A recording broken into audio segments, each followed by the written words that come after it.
I've been using this product since it came out on February 2nd, and you know, you saw my unboxing video, and I had a great time going through the packaging and opening it up for the first time. After that, the setup process and getting it to a state where I can just start using it on a day-to-day, wow, that setup was crazy. Basically, you go through, set up your hands, you look at these dots and get that set up. As soon as you put it on, the first thing I immediately noticed was the weight. And this is something that people have talked about a lot recently. And I know I said that when I unboxed it, I thought it was gonna be a lot heavier. Well, I was wrong. Turns out, I was just really excited to unbox it, and holding it is a lot different than wearing it on your face. So over the last couple of days, I've been using the Vision Pro, I would say, for about 60% of the work that I've been doing. I did wear it for about 5 hours at work for the last couple of days. And yes, I've been getting some weird looks, like got my eyes just popping out. And people just don't know how to react when, you see that. Sometimes it looks really good, and other times it, when the eyes don't align, it kind of looks a little weird. Where you can't really see it from different angles. While we're on the topic of Eyesight, what Eyesight actually does, as we know, this is not a clear see-through device or display. It's a computer. What it's doing is you take a 3D model of your face, you hold up Vision Pro in front of you, and then you scan your face and you do the setup process, and it creates a 3D model of you called a persona.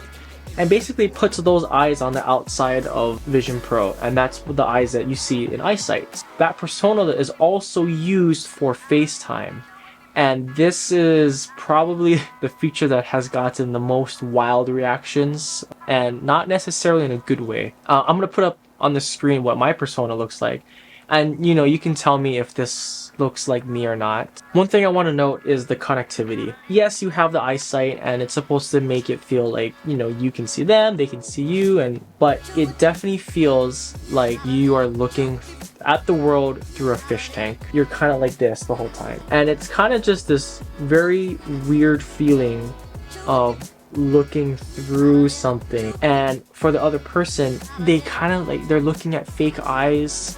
So I'm looking for it, as I said, to see the improvements that come with it. And by no means is this am I expecting this to be a final finished product.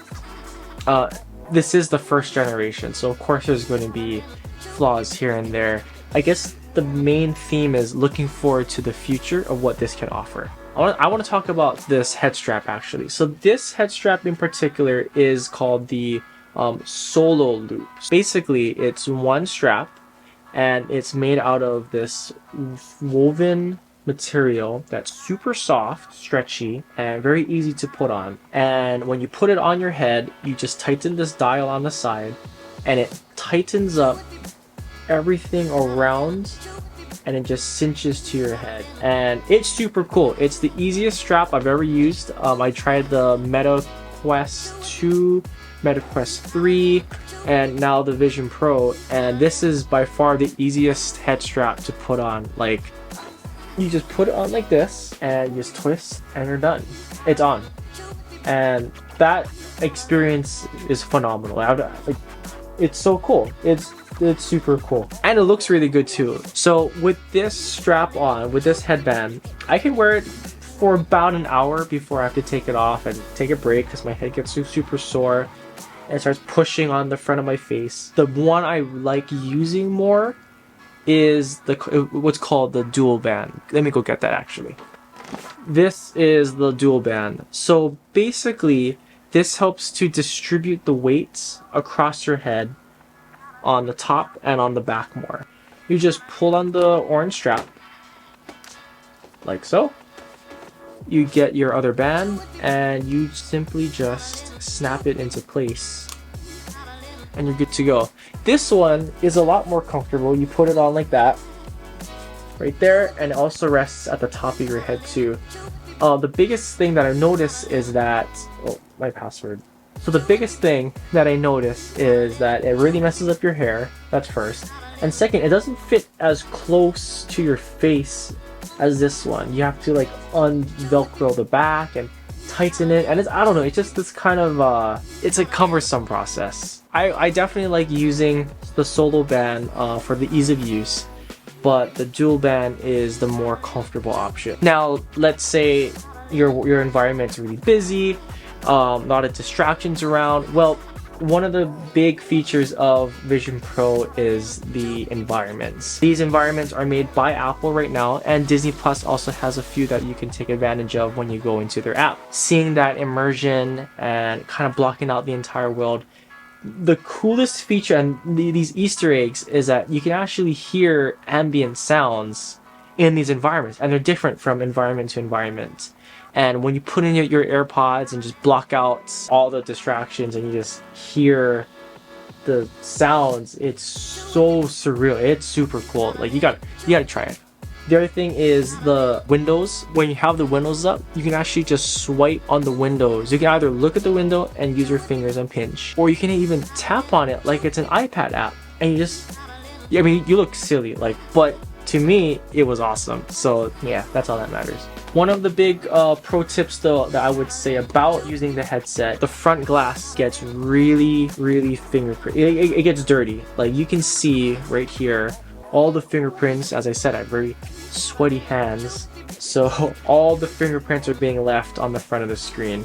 Now, just like iPhone cameras, if there's too much smudging on these cameras, it will affect the video. And that's something that I've actually experienced, that I put on the headset, I was like, oh wow, this is not as good as I remember it being, because my sweaty hands, you know, handling it like this, oh shucks, I shouldn't have done that, start to smudge up the cameras and affect the pass-through. So every now and then, just go ahead, just wipe the front, you know, make it all clean, doesn't hurt, and it'll make the video look a lot better. The other thing is making sure to hold the Vision Pro from the actual body of the headset. This light seal system is all magnetic, right? Over here has the light cushion over here as well, which you can take off, and that's magnetic. And then you have the actual body of the Vision Pro.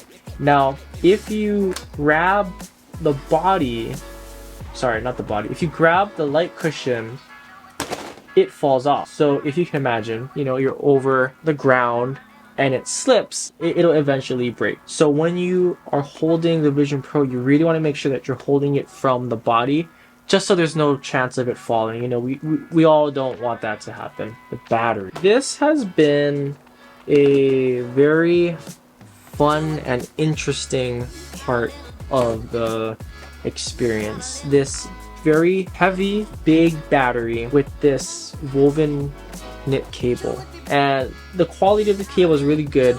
It's not very easy to work with, in the sense that it keeps like knotting itself and you have to like twist it. The cable does get in the way, and the battery is very heavy and gets a little bit warm from time to time. The battery does provide about 2.5 to 3 hours of use for the headset, depending on what you're doing. The official numbers from Apple is 2.5 to 3 hours. Now, if you did want to continuously use it, you can go ahead and plug it in with the USB-C cable, you know, because Lightning is done, and you can use it indefinitely, which is cool. So this just slips into your pocket, and then when the headset goes on your face, you just have the cable, and as I said, it gets in the way from time to time, especially if you're leaning back on a chair. Then like several times I've tried to look down and it's snug, and it just goes, oh, I can't go any further. Once you get out of the headset, personally, I felt really tired after. Like my eyes were a little bit sore and my head felt like a pressure was relieved. Now, when you're looking at screens, regardless if it's your phone or a computer, you're gonna have the digital eye strain. So that's not something that I'm too surprised about, but it's definitely something to note, since you're always looking through this, right? Make sure you take frequent breaks. It is something that Apple says initially. Look at something far away, you know, rest your eyes. Alright, so is the headset worth $3,500? For me, I really like new tech, Apple products. I wouldn't say it's worth $3,500. It's not for everyone. Not this product yet. not this version. Maybe in a couple of years, then I think everyone will be using it, and that's a topic for another time. So yeah, definitely go ahead, book an appointment, try it out for yourself. As I said, I don't know if this is the right product for everyone, and I would definitely say wait for the next generation. But yeah, I think that's it. So yeah, go ahead, comment, like, subscribe, you know, do all the things that YouTube has to offer. And then yeah, I'll see you guys in the next video.